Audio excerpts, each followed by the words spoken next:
ಕಳೆದ 6 ತಿಂಗಳಲ್ಲಿ ನಾವ್ ಯಾವುದೇ ವಿಡಿಯೋ ಹಾಕಿದ್ರು ಅದರಲ್ಲಿ ಕಾಮನ್ ಕಮೆಂಟ್ಸ್ ಅಂತ ಇರ್ತಾ ಇದ್ದಿದ್ದು ಅಂದ್ರೆ ಟಾಕ್ಸಿಕ್ ಅಪ್ಡೇಟ್ ಕೊಡಪ್ಪ, ಟಾಕ್ಸಿಕ್ ಅಪ್ಡೇಟ್ ಎಲ್ಲಿ ಅಂತ. ಬಟ್ ನಮಗೆ ವಿಡಿಯೋ ಮಾಡಿ ಅಪ್ಡೇಟ್ ಕೊಡಬಹುದಾದಂತಹ ಗಟ್ಟಿಯಾದ ಅಪ್ಡೇಟ್ಸ್ ಗಳು ಏನು ಬಂದಿರಲಿಲ್ಲ. ಬಟ್ ಕಳೆದ ವಾರ ಎಲ್ರಿಗೂ ಒಂದು ಸರ್ಪ್ರೈಸ್ ಕಾದಿತ್ತು ಅಂತಾನೆ ಹೇಳ್ಬೇಕು. ರೀಸೆಂಟ್ ಆಗಿ ಸಿನಿಮಾದ ಟೀಸರ್ ರಿಲೀಸ್ ಆಗಿತ್ತು. ಸೋಷಿಯಲ್ ಮೀಡಿಯಾನ ನೀವು ಗಮನಿಸಿದ್ರೆ ಅಥವಾ ಟ್ವಿಟರ್ ನ ಸ್ಕ್ರಾಲ್ ಮಾಡೋರು ನೀವಾಗಿದ್ರೆ ಇದಕ್ಕೆ ಬಂದಿರುವಂತಹ ರೆಸ್ಪಾನ್ಸಸ್ ಗಳ ಬಗ್ಗೆ ನಿಮಗೆ ಗೊತ್ತೇ ಇರುತ್ತೆ.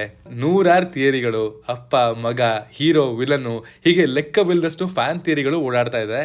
ಅಷ್ಟೇ ಅಲ್ಲದೆ ಕೆಲವೊಬ್ರು KGF ತರಾನೇ ಇದೆ, ಅದೇ ಟೋನ್ ಅಲ್ಲೇ ಇದೆ ಅಂತ ಗೋಲ್ ಇಟ್ಕೊಂಡು ಕೂತಿದ್ದಾರೆ. ಸೊ ನಾವು ನೋಡಿದ ಮಟ್ಟಿಗೆ ನಮ್ಗೆ ಏನೇನ್ ಹಿಡನ್ ಡೀಟೇಲ್ಸ್ ಗಳು ಸಿಕ್ತು, ಕಥೆಯ ಚೌಕಟ್ಟು ಏನಿರ್ಬೋದು, ಎಲ್ಲದರ ಒಂದು ಬ್ರೇಕ್ ಡೌನ್ ಮತ್ತು ಅನಾಲಿಸಿಸ್ ಅನ್ನ ಈ ವಿಡಿಯೋದಲ್ಲಿ ಮಾಡ್ತಾ ಇದೀವಿ. ಇದನ್ನ ನೀವು ಸುಮಾರು ಜನ ಕೇಳಿದ್ರಿ. ಅಫ್ಕೋರ್ಸ್ ನಿಮ್ಗೆ ಈ ವಿಡಿಯೋ ನೋಡಿ ಖುಷಿ ಆಗುತ್ತೆ ಅಂತ ಅನ್ಕೋತೀನಿ. ಬನ್ನಿ ವಿಡಿಯೋ ನೋಡ್ಕೊಂಬರೋಣ. ಹಾಯ್, ಎಲ್ರಿಗೂ ನಮಸ್ಕಾರ ಅಂಡ್ ವೆಲ್ಕಮ್ ಟು ಖಡಕ್ ಸಿನಿಮಾ. ನಾವು ಮಾಡುವಂತಹ ಕಂಟೆಂಟು, ಹಾಕೋ ಎಫರ್ಟ್ಸು ನಿಮ್ಮನ್ನ ಎಂಟರ್ಟೈನ್ ಮಾಡ್ತಾ ಇದ್ರೆ ನಮ್ಮ ಚಾನಲ್ ಅನ್ನ ಸಬ್ಸ್ಕ್ರೈಬ್ ಮಾಡ್ಕೊಳ್ಳಿ. Point number 1, no father son existence. Yash ಅವರ ಬರ್ಡೇಗೆ ಬಿಟ್ಟಿದ್ದ ಗ್ಲಿಮ್ಸ್ ನಲ್ಲಿ ಡ್ಯಾಡಿ ಇಸ್ ಹೋಮ್ ಅನ್ನುವಂತಹ ಡೈಲಾಗ್ ಇತ್ತು. ಅಂಡ್ ಮೊನ್ನೆ ಬಂದಿರುವಂತಹ ಟೀಸರ್ ಅಲ್ಲಿ ಯಶ್ ಅವರ ಆ ಯಂಗರ್ ಲುಕ್ ರಿವೀಲ್ ಆಗ್ತಿದ್ದಂಗೆನೆ ಐ ಆಮ್ ಹೋಮ್ ಡ್ಯಾಡಿ ಅನ್ನುವಂತಹ ಒಂದು ಡೈಲಾಗು ಕೇಳಿ ಬರುತ್ತೆ. ಸೊ ಇದರಿಂದ ಸಾಕಷ್ಟು ಜನ ಇದು ಅಪ್ಪ ಮಗನ ನಡುವಿನ ಯುದ್ಧ ಆಗಿರ್ಬೋದು, ಇಬ್ರು ಒಬ್ರಿಗೊಬ್ರು ಸವಾಲ್ ಹಾಕಿ ನಿಂತ್ಕೊಳ್ಬಹುದು ಅನ್ನುವಂತಹ ಥಿಯರಿಗಳು ಹೊರ ಬಂದ್ವು. ಬಟ್ ನಮ್ ಪ್ರಕಾರ ಅದು ನಿಜವಾಗಿಲ್ಲದೆ ಇರ್ಬೋದು.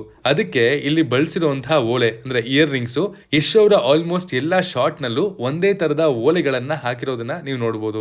ಅಷ್ಟೇ ಅಲ್ಲದೆ ಬೆನ್ನಿನ ಮೇಲಿನ ಆ ಒಂದು ಕಟ್ ಮಾರ್ಕ್ ಕೂಡ ಈ ಬಾಟ್ ಅಪ್ ಶಾಟ್ ನಲ್ಲಿ, ಹಳೆಯ ಬ್ಯಾಕ್ ಶಾಟ್ ನಲ್ಲಿ ಕಂಡು ಬಂದಿದೆ. ಅಂಡ್ ಬ್ಯಾಕ್ ನ ಮಾರ್ಕು ಸೇಮ್ ಇದ್ರು ಅವರ ಹೇರ್ ಅಂಡ್ ಬಿಯರ್ಡ್ ಸ್ಟೈಲು ಬೇರೆ ಇದೆ. ಸೊ ಇದರಿಂದ ಇದು ಒಂದೇ ಕ್ಯಾರೆಕ್ಟರ್ ಆಗಿರ್ಬೋದು. ರಾಯಾ ಅಲಿಯಾಸ್ ಟಿಕೆಟ್ ಅನ್ನೋದು ನಮ್ಮ ಊಹೆ. ಸಿನಿಮಾ ರಿಲೀಸ್ ಆದ್ಮೇಲೆ ಏನೇ ಔಟ್ಕಮ್ ಇರ್ಬೋದು, ನಾವು ಹೇಳಿದ್ದು ತಪ್ಪು ಅಂತಾನು ಸಾಬೀತಾಗ್ಬೋದು. ಬಟ್ ಎಲ್ಲಾರು ವೈಲ್ಡ್ ಫ್ಯಾನ್ ಥಿಯರೀಸ್ ಬಿಡ್ಬೇಕಾದ್ರೆ ನಾವ್ ಯಾಕೆ ಗುರುವೆ ಟ್ರೈ ಮಾಡಬಾರ್ದು ಅಂತ ನಮ್ದೊಂದಿರ್ಲಿ ಅಂತ ಟ್ರೈ ಮಾಡಿದೀವಿ ಅಷ್ಟೇ. ನಂಬರ್ 2, ಪಕ್ಕಾ ಇಂಟರ್ನ್ಯಾಷನಲ್ ನಮ್ ರಾಯಾ. ಟಾಕ್ಸಿಕ್ ನ ಕತೆ ಗೋವಾದಲ್ಲಿ ಸೆಟ್ ಆಗಿರುತ್ತೆ ಅನ್ನೋದು ಆಲ್ಮೋಸ್ಟ್ ಕನ್ಫರ್ಮ್. ಅಂಡ್ ಅದನ್ನ 1940ರಿಂದ ಹಿಡಿದು 1970ರವರೆಗಿನ ಟೈಮ್ ಲೈನ್ ಅಲ್ಲಿ ಕಂಡು ಬರಬಹುದು.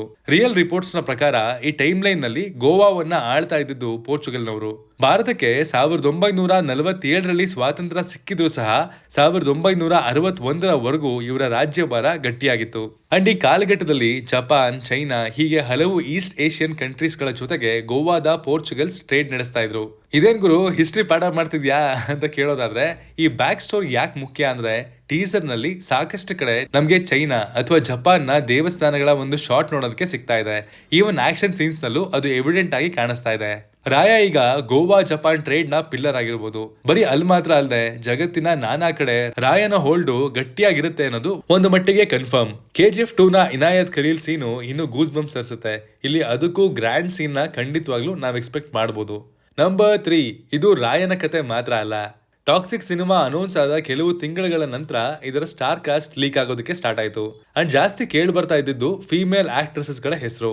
ಸಿನಿಮಾ ತಂಡ ಕೂಡ ಇದನ್ನ ತುಂಬಾ ಲೇಟ್ ಆಗಿ ಅಂದ್ರೆ ಕಳೆದ ಡಿಸೆಂಬರ್ ನಲ್ಲಷ್ಟೇ ರಿವೀಲ್ ಮಾಡಿದ್ರು. ಅಂಡ್ ಇಲ್ಲಿನ ತಂಡ ಆದಷ್ಟು ಕಮ್ಮಿ ಫೋಕಸ್ ಅನ್ನ ಫೀಮೇಲ್ ಕ್ಯಾರೆಕ್ಟರ್ಸ್ ಮೇಲೆ ಇಟ್ಟಿದ್ದಾರೆ. ಇದರ ಹಿಂದೆ ನಮ್ಗೆ ಅನ್ಸೋ ಹಾಗೆ ಎರಡೇ ಕಾರಣ ಇರಬಹುದು. ಒಂದು, ಆ ಕ್ಯಾರೆಕ್ಟರ್ಸ್ ನ ಡಾಮಿನೆನ್ಸ್ ಸಿನಿಮಾದಲ್ಲಿ ತುಂಬಾನೇ ಇದೆ. ಇಲ್ವಾ, ಅಷ್ಟೊಂದು ಪ್ರಾಮುಖ್ಯತೆ ಆ ಪಾತ್ರಗಳಿಗೆ ಇಲ್ವೇ ಇಲ್ಲ.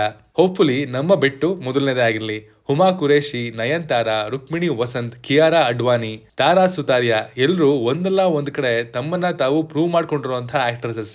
ಅಂಡ್ ಇಲ್ಲಿ ಗೀತು ಮೋಹನ್ ದಾಸ್ ಅವರು ಈ ಆಕ್ಟ್ರೆಸಸ್ ಗಳಿಗೆ ಯಾವ ಯಾವ ಪಾತ್ರಗಳನ್ನ ಡಿಸೈನ್ ಮಾಡಿದ್ದಾರೆ ಅನ್ನೋದನ್ನ ನೋಡೋದಕ್ಕಂತೂ ನಾನು ಎಕ್ಸೈಟೆಡ್ ಆಗಿದ್ದೀನಿ. ಇದಾಗಿತ್ತು ಸದ್ಯದ ಮಟ್ಟಿಗೆ ನ ಮೋಸ್ಟ್ ಅವೈಟೆಡ್ ಟಾಕ್ಸಿಕ್ ಸಿನಿಮಾದ ಟೀಸರ್ ಅನಾಲಿಸಿಸ್ ಮತ್ತು ಬ್ರೇಕ್ ಡೌನ್ ವಿಡಿಯೋ. ನಿಮ್ಮ ಥಿಯರಿಗಳನ್ನ ಟೀಸರ್ ನೋಡಿ ನೀವು ಯಾವ ಹಿಡನ್ ಡೀಟೇಲ್ ಅನ್ನ ಕಂಡು ಹಿಡಿದ್ರಿ ಎಲ್ಲವನ್ನ ಕೆಳಗಡೆ ಕಮೆಂಟ್ ಬಾಕ್ಸ್ ಅಲ್ಲಿ ಹಾಕಿ. ನಾನು ನೋಡಿ ವಾವ್ ಇದು ಸಕ್ಕತ್ತಾಗಿದೆ ಅಂತ ಖುಷಿ ಪಡ್ತೀನಿ. Signing off, Manu.